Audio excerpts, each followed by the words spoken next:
সিলেটে তারেক রহমানের সমাবেশ বন্ধের আহ্বান, শিবির নেতার বিক্ষোভের এক ছাত্রদল।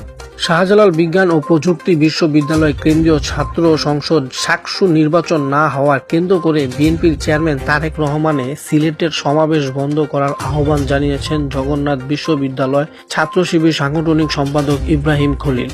ইব্রাহিম খলিল বলেন, সাকসু নির্বাচন না হলে তারেক রহমান সিলেটের সমাবেশ বন্ধ করতে হবে।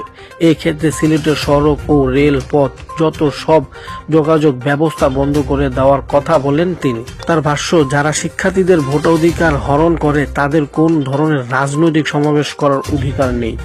গতবার মঙ্গলবার বিকেলে ৭১-এর গণহত্যা ভাস্কর্য চত্বরে সাকসুর নির্বাচন স্থগিতের প্রতিবাদে ছাত্র শিবিরের ডাকা এক মানববন্ধনে ইব্রাহিম খলিল এ কথা বলেন।